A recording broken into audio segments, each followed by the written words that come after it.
माननीय अधिष्ठाता महोदय, क्या आवाज दबा तो नहीं रहे ना? नहीं नहीं, अरे आपकी आवाज कैसे दब जाएगी? आप बोलिए। हो गया ना, क्यों चिंता करते हैं? आपने बजट पे बोलने का अवसर दिया, इसके लिए आभार। महोदय, मैंने 2 वर्ष पहले भी अपने बजट भाषण में ये कहा था कि कोई भी बजट न इतना अच्छा होता है जितना सरकार बताती है, और न इतना बुरा या खराब होता है जितना विपक्ष उसको कहता है। ये माननीय मुख्यमंत्री जी द्वारा प्रस्तुत 10वां बजट है और अपने आप में एक कीर्तिमान है। आज तक कोई भी मुख्यमंत्री उत्तर प्रदेश में 10 बजट, वो भी लगातार, प्रस्तुत करने का कीर्तिमान। और इसके साथ ही साथ माननीय वित्त मंत्री जी का ये 9वां बजट है। और ये इसलिए मैं कहना चाहता हूं कि आप जितने पुराने वित्त मंत्री होते जाते हैं उतने ही और सक्षम, उतने ही और सबल होते जाते हैं। उसी तरह से हम लोगों को देखा करें, क्योंकि आपकी एक आदत है, हम लोग कोई काम लेकर के माननीय मुख्यमंत्री जी के पास जाते हैं, वो कहें कि ये खन्ना साहब देखेंगे, सुरेश जी देखेंगे। जब आपके पास जाते हैं तो आप कहते हैं कि भाई दांत के डॉक्टर को घुटने का दर्द बता रहे हैं, इसको आप वहाँ जाइए। तो अब आप इतने सक्षम हो गए हैं कि आप दांत के दर्द का भी उपचार कर सकते हैं, आप घुटने के दर्द का भी उपचार कर सकते हैं। शरीर में जो जो व्याधियां हैं उनका उपचार करने में आप सक्षम हैं। तो हम लोग आशा करते हैं कि आगे हम लोग इस तरह का जो भी जनहित में कार्य आपको बताएं, सहृदयता पूर्वक, आप कृपा पूर्वक उसको हम लोग के कहे के अनुसार उसको स्वीकृत करें। महोदय, धन्यवाद प्रस्ताव पे 2-3 महत्वपूर्ण सुझाव हमने दिए थे। एक जल जीवन मिशन पे अधूरे पड़े काम और जल जीवन मिशन के काम के कारण जो सड़कें खुदी हुई पड़ी हैं।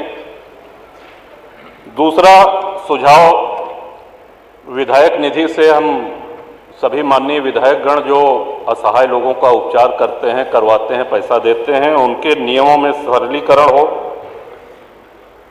और इसी प्रकार आयुष्मान स्वास्थ्य योजना जो है उसके नियमों में कुछ शिथिलीकरण हो, ताकि अधिक से अधिक लाभार्थियों को इसका लाभ पहुंच सके। ये सारी बातें मैं धन्यवाद प्रस्ताव में कह चुका हूं, तो इनको दोहराने का कोई औचित्य नहीं है। इस पर बल देना चाहता हूं। श्रीमान, सही बात है, सबसे बड़ा बजट है, सबसे बड़ी धनराशि आवंटित हुई है हमारे प्रदेश के विकास के लिए। लेकिन ये धनराशि व्यय भी हो, विजन है, नजरिया है, धनराशि बहुत बड़ी आवंटित हो गई है, 9,20,000 करोड़ या जो भी जी। लेकिन यदि ये धनराशि जनहित में व्यय ही न हो, हम सभी माननीय विधायकगण चाहते हैं, आप प्रस्ताव मांग लीजिए, 10-10, 20-20 किलोमीटर सड़कों का प्रस्ताव सभी लोग दे देंगे, उसको स्वीकृत कर दीजिए, कम से कम धन खर्च होना चाहिए। तो ये एक अनुरोध है कि शुभकामनाएं आपको, ऐतिहासिक बजट और इतना बड़ा बजट लाए, लेकिन ये धन व्यय होना चाहिए जनहित में। इसके साथ ही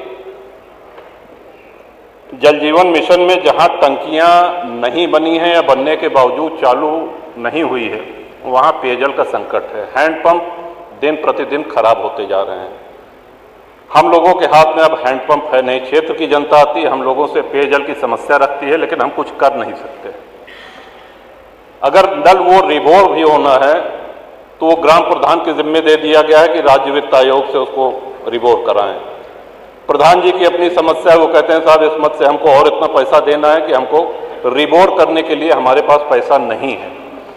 तो इसमें अनुरोध है, सुझाव है कि जब तक जल जीवन मिशन पूरी तरह चालू ना हो जाए, घर घर नल न लग जाए, तब तक हैंडपंप इंडिया मार्का 2 की योजना आप इसको कृपा पूर्वक चालू रखें। गर्मी आने वाली है, पानी का स्ट्रेटा कम हो रहा है, नीचे जा रहा है, पेयजल संकट आएगा, तो इससे निदान, इसके निवारण के लिए ये आवश्यक है। इसके साथ ही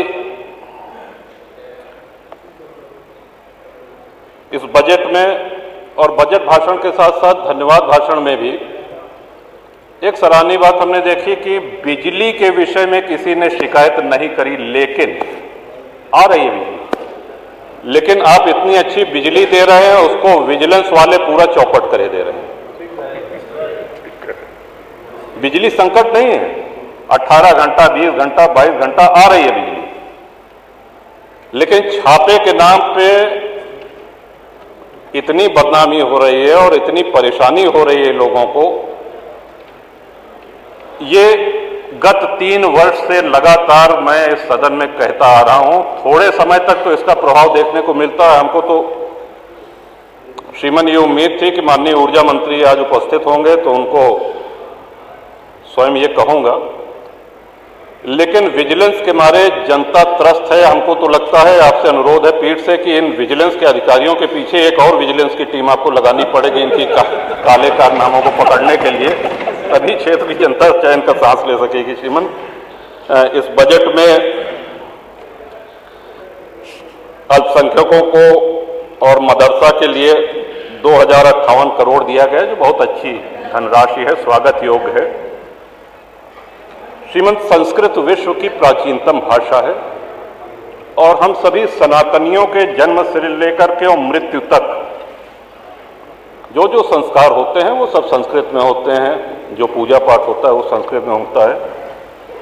अच्छा होता है यदि इस बजट में संस्कृत के लिए, उसके प्रोत्साहन के लिए एक अच्छी रकम यहाँ पे होती, क्योंकि संस्कृत आज दम तोड़ रही है। संस्कृत को आज राजाश्रय की आवश्यकता है, संस्कृत को आज प्रोत्साहन की आवश्यकता है। तो इस पे अगर विचार करें, अभी भी समय है कि संस्कृत में और संस्कृत के छात्रों छात्राओं को, उनको प्रोत्साहन देने के लिए प्रदेश सरकार की तरफ से एक राशि निर्धारित हो।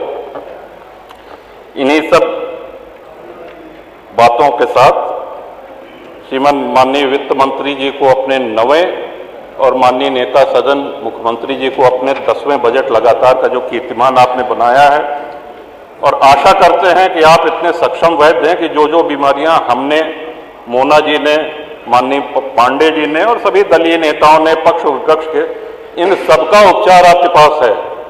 आप दवा करने में कंजूसी मत करिए। आप सक्षम हैं, आप योग्य हैं।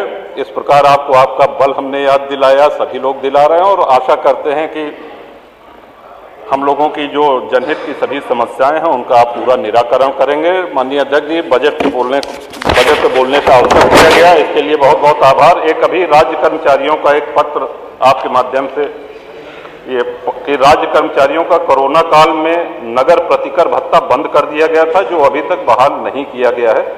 अन्य राज्यों में कोरोना काल में जो भी भत्ते काटे गए थे सभी बहाल कर दिए गए हैं, केवल उत्तर प्रदेश में बहाल नहीं हुए हैं।